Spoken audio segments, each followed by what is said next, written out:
Hello mga ka-DIY, so welcome back sa YouTube channel natin. So meron lang akong isi-share sa inyo mga ka-DIY, no. So last time ay nag-upload tayo ng video patungkol dun sa ating mga CKB signal na mga TV kung paano ayusin yung mga LCD issue na may backlight at saka walang picture. So isa ito sa mga tool na ibibigay natin sa inyo yung diagram at kung paano gawin. So yan, panoorin nyo lang mga ka-DIY para magkaroon din kayo ng idea dun sa lalo sa hindi nakakaunawa o hindi nakaintindi at gustong humingi ng mga diagram din. So yan, meron tayong i-prepare na diagram. So itong mga tool na ito mga ka-DIY ay ito yung mga short killer, no, na ginagamit ko dito sa shop. So isa dito sa short killer nito mga ka-DIY, ito yung ginamit natin last time, itong short killer na to. So itong purpose nito mga ka-DIY ay para buhayin uli yung mga LCD na dapat palitan na. So nagagawa pa rin natin dahil sa mga tool na mga ganito. So minsan yan ay cutting method, lalo na sa mga CKB signal natin. So kinakating natin yon at ayun, nagdi-display na yung mga TV natin. So kailangan natin ibalik sa original gamit yung tool na ganito. So ginamit ko na to yung last na video natin na sabi ko na mag-upload ako ng diagram ng ganito. So ito yung mga diagram niya at yun naman yung mga materyales, at mamaya ipapakita natin sa inyo at ipa-screenshot ko na lang sa inyo mamaya kung ano yung mga ginamit natin, no. So ito yung mga short killer na ginagamit ko dito sa shop. Ang tatlong ito ay may kanya-kanyang purpose mga ka-DIY, itong mga short killer na to. So una, itong short killer nito na ginamit natin nakaraan sa TV, ito ay selected lang para sa mga CKB. Kumbaga siya lang ang pwedeng gamitin sa tatlong short killer nito. So ito lang yung short killer na dapat gamitin natin kapag magre-repair tayo ng mga LCD panel, lalong-lalo na sa mga sira na yung mga signal or may mga leak na yung mga signal. So kaya niyang buhayin ulit nito at maibalik sa original LCD. Ito namang isang short killer natin ay ginagamit ko ito sa mga shorted din na mga voltahe. Halimbawa may short sa mga board natin, may short sa 12 volts, sa 5 volts, sa 3.3 volts may short, para madaling hanapin. So gumagamit tayo ng short killer na ganito. Ito naman ay 21 volts lang siya. Yan o. Pag na-press natin, pwede natin baguhin yung voltahe niyan, babaan natin. Ang maximum voltage nito is 21 volts. At dito naman, ang amperahe niya ay pagka pinindot natin to, press, ito na sa voltahe naman to. At pag na-press natin sunod, then amperahe naman ang patataasin niya. Yan. Ito naman, habang bumababa yung voltahe, tumataas naman yung amperahe. So ito, niloload ko ito sa mga board. At ito naman, yung isa ay sa board din. Niloload ko sa board. Ito yung kahit ipagdikit mo yung dalawang test probe ay hindi masisira yung ating short killer. Ito rin yan, yung test prod na ganito. So dapat ay hindi tumagal yung test prod dito kasi pwedeng masunog yung test prod sa short killer na to. Pwedeng lumalusaw yung ating test prod na ganito pag tumagal. Yan, ito naman ay short killer para sa voltahe, pang injection. Ito naman ay pang-inject din kasi yung power supply na ginamit ko na ganito, nakagawa na ako ng ganito ng video, ay nasa ano lang yan, 5 amps lang yung capacity nito. Ito naman ay mataas din ang amperahe nito, kaya mas mataas ang amperahe nito pero mababa yung voltahe. Ito naman, mababa naman ang amperahe pero mataas ang voltahe nito. Kasi pwedeng i-step up yung 24 volts ko na power supply, i-step up yan ng 31 volts ang kayang i-step up nito para ma-inject sa mga supply na nawawala or nagsushort. So kaya niyang i-trace nito, kayang sunugin or kayang painitin yung pyesa nito. Ito naman ay kayang lusawin naman yung parts or kayang sunugin din. So ito ay disenyo lang para sa mga power supply. At ito naman yung tinapik natin ngayon ay disenyo lang para sa mga LCD panel or sa mga screen TV natin, kagaya nito. Papakita ko sa inyo. Ayan yung TV na to. So screen issue din ito. Pero hindi ito, wag muna lang natin to isaksak, no. So diyan lang muna yan. Screen issue din yan eh. So diyan natin ginagamit ang short killer na sa mga LED TV natin. So ito na yung short killer na dapat gamitin diyan. Yan. So ang diagram nito mga ka-DIY ay nandito. Yan. Ito. Bali tuturo natin step by step. Tapos dito sa loob, ito lang yung disenyo ng aking short killer na paggawa. Yan o. Yan. Okay. Simple lang yung switch. capacitor, dalawang electrolytic na capacitor, isang bridge rectifier diode. So ito, 4 pins na bridge rectifier diode, resistor at saka voltmeter at saka test prod. Yan lang yung sangkap na dapat nyong bilhin para makagawa kayo ng ganitong klase ng short killer. At siyempre yung ating indicator at saka fuse, resistor. So mamaya bibigay natin dito. So yan, nabanggit ko na sa inyo na itong dalawang to ay para lang sa inject ng supply. Short killer din sila, pero mas magandang gamitin yung mga short killer na ganito sa mga board lang. Board or pang power supply sa mga short para mas mabilis makita ang mga short. Ito naman ang disenyo lang ito o design lang ito sa LCD panel, sa LCD. Kaya yan ang gagamitin natin ngayon at ituturo sa inyo kung ano yung mga parts na dapat nating ibigay para makumpleto yung DIY na short killer. So dito mga ka-DIY ay yan, tuturo natin sa inyo. So ito yung ating saksakan. Ito yung AC input, ito AC input, ito AC, ito saksakan yan. Ito yan, or pinaka AC cord yan, ito yun, switch yan. So dito ay tuturo natin sa inyo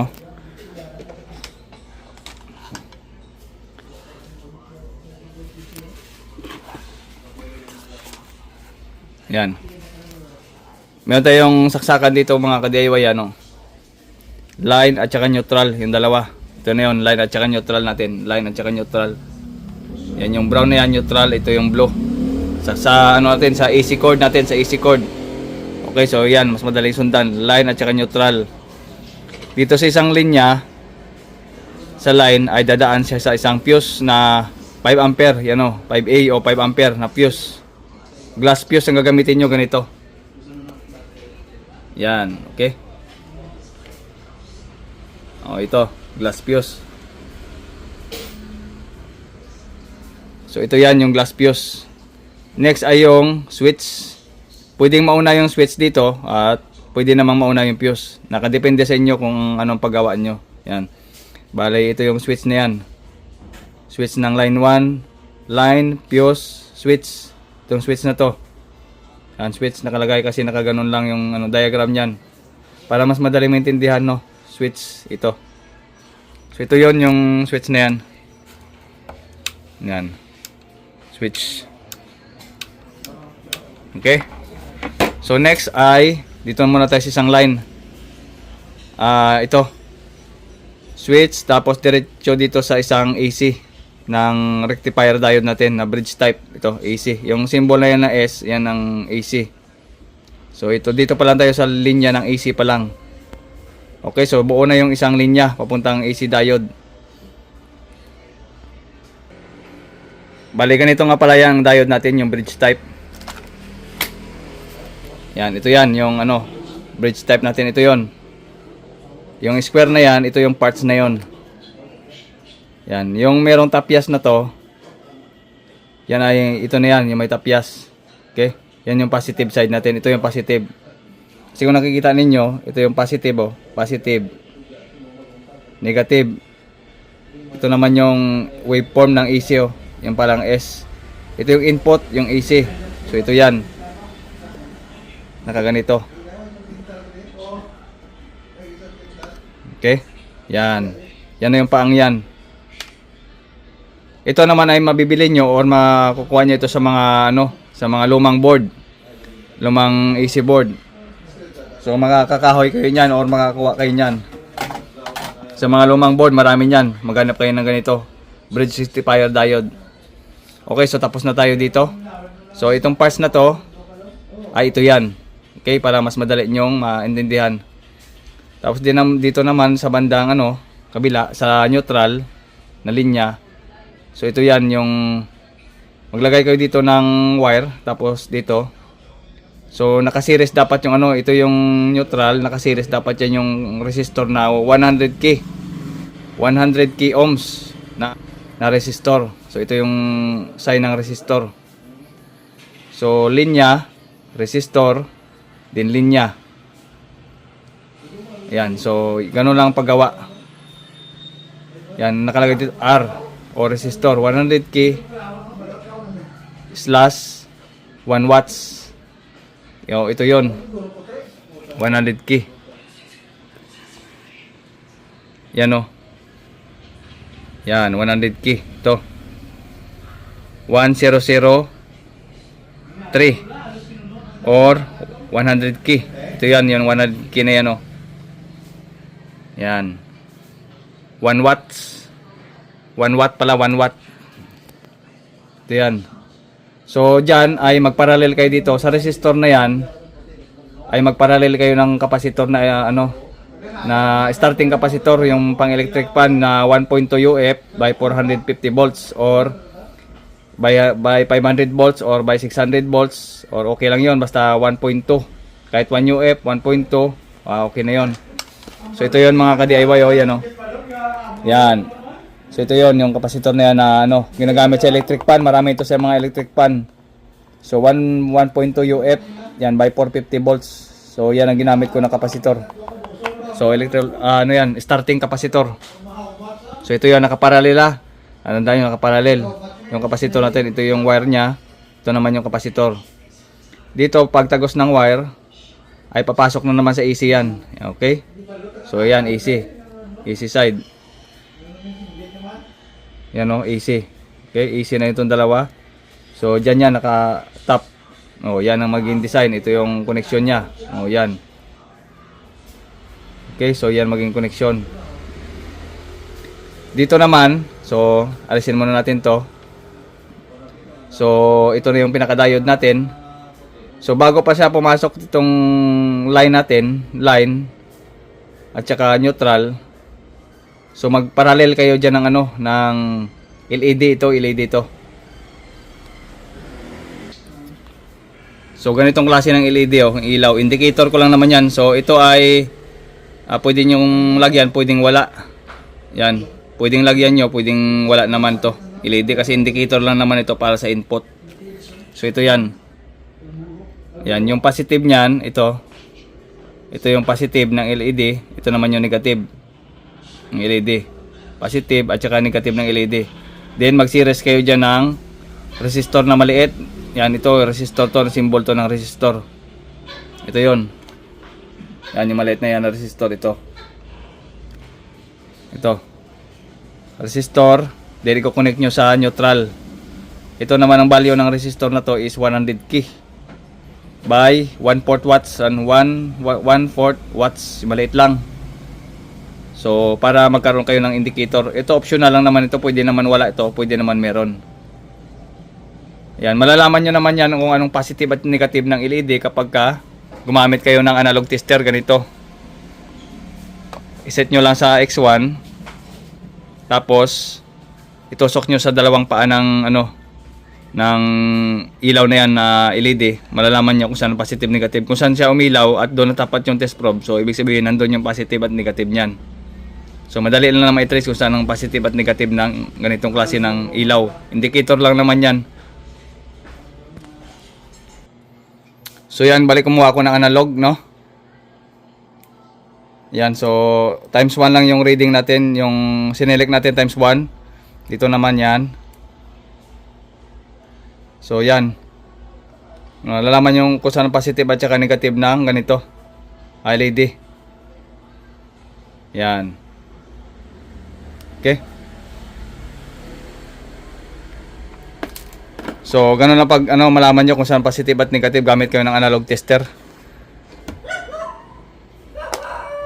So dito yan mga ka-DIY ay optional na naman ito. Sabi ko naman kanina, So dito tayo sa sa out na ng rectifier diode, kasi dito yan yung positive at yung may tapias na to, ito yung positive at ito naman yung negative sa kabila. Ito naman yan yung positive, ito at negative naman yan. Ito naman yung wiring yan.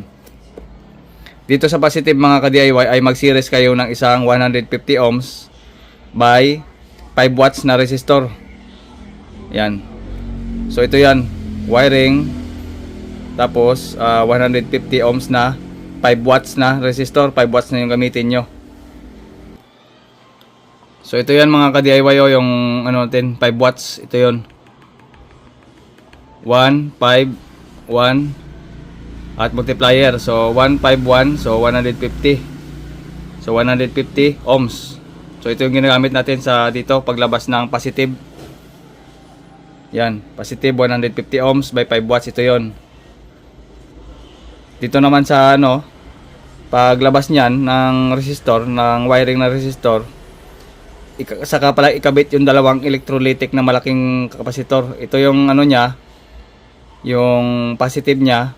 Dahil ito yung positive niyan, siyempre ang tutugpaan niyan ay positive din. Ito positive to, negative ito. Positive to, negative to. Dalawang pirasong electrolytic capacitor na may value na 100 volts by 10,000 UF. Yan. 100 volts by 10,000 UF. So ito yun siya mga ka-DIY. Oh. Yan, yung may linya na yan, yan ang, yung may linyang puti, yan ang negative. At yung kabilang paa naman, yun ang positive. Okay, so kung saan natapat yung paa na may linyang ganito, yun ang negative. At ito naman yung itim ay positive. So hindi din kayo dyan malilito kung saan yung negative, kasi yung negative ng mga electrolytic, lalong-lalo sa may mga experience sa electronics. So alam nyo na yan kung saan ang negative positive ng electrolytic capacitor. Malaki yan yan, oh. Yan, 100 volts by 1000 UF by 10,000 UF. Nakaparallel lang dalawang yan. Parallel, yung negative sa negative and positive sa positive. So ito yan sa diagram. Ito yan. 100 volts by 10,000 UF. Ito yun, nakaparallel lang dalawa. Sa negative kagad, tumugpa kagad dyan yung negative na dalawang paa ng kapasitor. So ito yun. At yung positive ay sa kabila.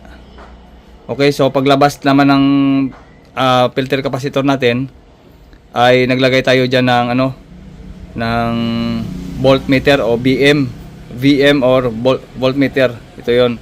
I-parallel nyo lang dito yung voltmeter. Yan, ito yon. Ito yun siya, yung voltmeter. Yan, ang piriin nyo yung umabot ng ano, 120 volts na ano, dito rin naman yan mamaya. Dito rin naman yan yung specs natin. Yung 4.5 volts, ito ata, yung ano natin, itong voltmeter na to, na DC. Kasi meron dalawang klase ito, may AC nito at saka meron DC. Yung DC ang kukunin nyo, o yung direct current na type na ganito. Kasi meron nitong AC. So doon kayo bumili sa DC. Mamaya nakasulat din naman yan dito sa ano, nilista natin yung ano nito para sa pagbili niyo, no? Yan. Voltmeter. Then paglagpas dito, wiringan nyo na lang. Tapos mag ano din kayo diyan, mag parallel din kayo diyan ng ano, ng isang resistor ito. Yan. So ang value nito, dito pala. Voltmeter muna. Ito pala yan. DC na 4.5 volts to 120 volts. Dapat ito yung specs na ilalagay nyo na voltmeter na ganito, no? Yung specs nito nandan na naman yan. So ito yon, DC type na 4.5 volts to 120 volts para suitable doon sa gagamitin natin. Next, dito sa sunod na wiring. So pagtagos ng wiring nyan, so maglagay din kayo ng resistor na ano, 1.5K slash yan 5 watts. 1.5K na resistor na 5 watts. So ito yon, yung 1.5K. Ito yun siya, yung malaki. 5 watts na kasi yan ang ginamit. So ito yon, 5 watts. At dito naman sa sunod na wiring, so dito na kayo maglagay ng test probe na positive at saka negative. Kahit magkabaliktaran din naman to, kasi ito ipang short lang naman sa ano, sa mga CKB natin. Yan, so meron na yung ano, test probe. Ito yon, dalawa, positive at saka negative. Ito yung pang tusok nyo doon sa mga short, para tanggalin yung mga short ng LCD. Ito yon, para maibalik sa original. So yan yung ano niya, diagram. Yan. Din dito mga ka-DIY ay maglalagay ko yun ng switch dito. Ayan, bali puputulin nyo to, gitna na to, at maglagay kayo ng switch na push button. Bali mangyayari niyan is pag ganito. Yan, dito na kayo maglagay ng switch. Yan, resistor. Connect nyo yung resistor dito. Tapos lagay ko ng switch para mag-on dito. Yan. Bali ito yung on at saka off. Ito yun, on at saka off. Ito yun, oh. Ang purpose niyan para sa discharge, para mabilis mag-discharge. Halimbawa lalagyan natin ng ng 70 volts or lumagpas yung lumagpas yung voltahe. So bawasan nyo muna. Pwede nyo bawasan dito or pwede nyo i-discharge para mabilis siyang mawala. Kasi sobrang lakas nito mga ka-DIY, wag nyo itong hawakan pag gumawa kayo nito. So warning lang muna, wag nyo itong hawakan dalawa kasi sobrang lakas niyan. Kasi pagka umispark yan, talagang sumusunog yan, oh. Sumusunog yan kapag kayang nag-spark. Bawang ganito, saksak muna natin, no? So hindi natin muna i-spark to. Yan, ito yung switch niyan. Ito yon yung purpose ng switch. Yan. So pinahuli ko lang yung switch para yung purpose nito yung resistor at saka yung switch para pag dumikit itong dalawa gamit yung resistor, yung positive at saka negative. Pag ginamitan natin ng switch dito ay madi-discharge yung ating kapasitor gamit yung resistor, madi-discharge yun. So ito yung gamit na voltmeter. So subukan muna natin. Para lang ma-discharge o gusto nyong gumamit ng voltahe na pwedeng mataas at saka mababa. Halimbawa ganito, isasaksak muna natin. Tabi lang muna natin to, baka makuryente tayo dyan. Kasi yan ay design lang yan para itusok natin sa itusok natin at hindi tayo madisgrasya, no? Saksak natin. O natin dito. Yan, tumataas siya ng 12, 13, 14, 15, 16 hanggang 20. Yan, tumataas yan. Hanggang 91 lang ang kaya ng voltahe ng ito. So 91 volts. So minsan ay 90, 91. So 92. So yan, bali halimbawa yan ang gagamitin nyo. Halimbawa, umpisa lang muna kayo sa mababa, 50 volts. Patayin nyo muna to. Yan, 50 volts. Halimbawa gusto nyo 50 volts, so pindutin nyo ito. Pag pinindot natin yan, bababa, mabilis siyang bumaba. Yan, 50 volts na. Yan ang purpose nito, yung resistor na yan at saka switch. Para makaselect kayo ng magandang voltahe na kung anong voltahe na dapat na ibala nyo muna. Kasi ako, maglo-load ako dyan ng mga 50 lang muna. Pag hindi matanggal yung short sa 50, akyat ako ng 60. Pag hindi mawala sa 60, akyat ako ng 70, 80. Yan. So dapat ang pagsundot nyo sa panel nito ay mabilis lang dapat. Hindi dapat yan bumabad ng matagal. Kailangan pagka inaktual nyo doon sa pinaka-panel, kailangan ay sundot lang ganito. Yan, ganun lang, sundot lang. Pag sundot, angat kagad. Pag sundot, sungat. Yan. Ganun lang yung pag-apply nito. Pag-apply nya. Yan. So discharge natin. Yan, mabilis mag-discharge kapag pinindot natin. Ang ganitong klase ng switch pala mga ka-DIY, ito ay push button. Ito na yung ang tawag dito sa push button. Ito basta push button ito siya mga ka-DIY na kapag pinindot mo saka lang mag-on, pag binitawan mo mag-off siya. So ganong klaseng button to yung ginamit natin. Hindi siya naka-steady na kapag pinindot mo ay naka-on. So hindi ganon. So ito ay mag-on lang talaga ito kapag kung gusto mo lang pindutin, saka lang siya mag-on. So ganon ang switch na in-order natin. Yan. So kapag in-on natin to, yung ilaw, yung indicator, ibig sabihin may 220 na pumapasok. So kahit wala din naman yan, okay lang. Dahil meron din naman tayong voltmeter. Yan, unti-unting tumataas. Yan. Pagka gumamit kayo nito, so i-off nyo muna. I-off nyo muna itong switch. Pagka on-off ng switch, sa kanyo ibala. Yan. Pag hindi makuha sa 50 volts, dito kayo sa 64 volts. 60 volts. Taasan nyo hanggang taasan. Hanggang makuha yung short. Yan, 70. Pwede na yung ibala. Pwede mo patayin yan. At saka itusok mo na yung 70 volts. Pag hindi pa rin makuha, taasan mo hanggang 80. Ito, 80 volts na to.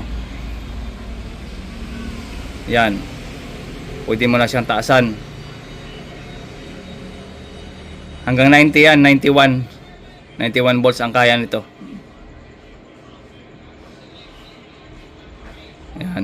91 volts ang kaya.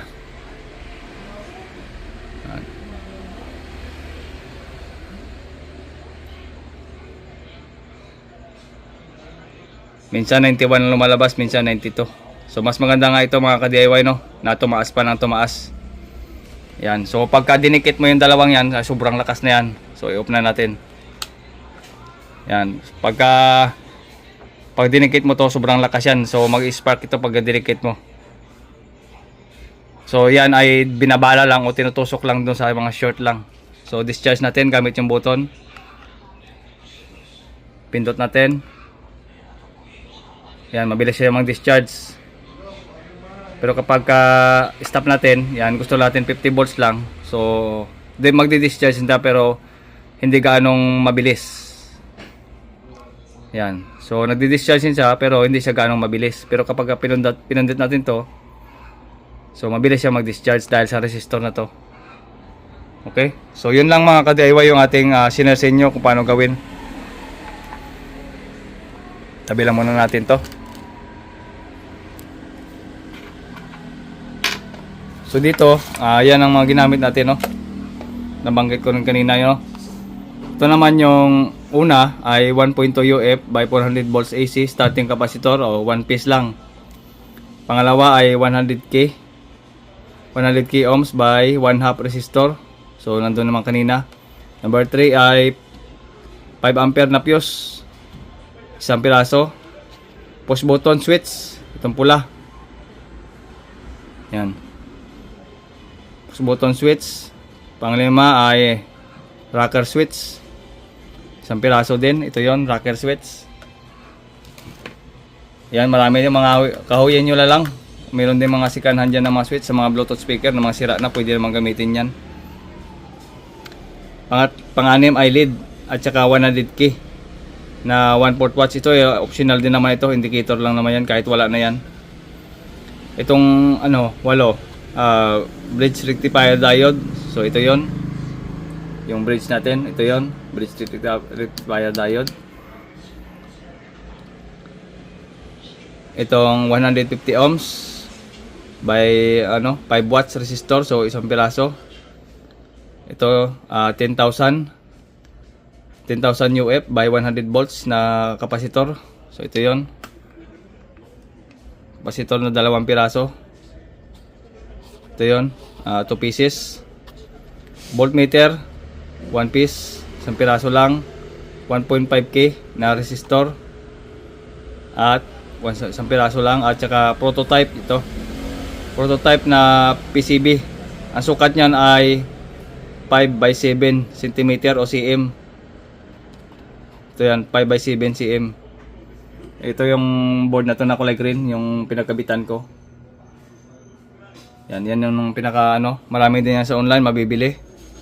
Prototype PCB 5 by 7 o 5 times 7 cm o cm, isang piraso lang din. Ito naman yung box, na sukat ng box, transparent box sa 158 mm by 90 mm by 60 mm. So isang piraso ito yon, yung box na to na ginamit ko. Yan. So waterproof to na klase mga ka-DIY. Waterproof type, yan kasi may sealed. Yan, waterproof yan. Yan, so marami na kayong magagawang TV nito. So sana makatulong yung ganitong klase ng video, no, sa ating mga kapwa na DIYer. So ito naman ay pa-screenshot ko na lang sa inyo. Yan, screenshot nyo na lang para may copy kayo. Okay, tapos na ba? Next naman ay yung mga parts. Yan, so screenshot nyo lang yan para may copy din kayo.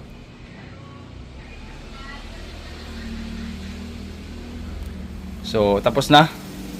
So yun lang mga ka-DIY, no, ang video natin. Yan, ito naman yung mga yung mga reference natin sa mga pang aircon naman to, sa mga IPM natin, no. Sa mga IPM. So yan, mahalaga sa atin to. Titik na tayo ng mga reference. So yun lang mga ka-DIY yung ating video, at maraming salamat sa inyong panonood. This is GM Tutorial. Bye-bye.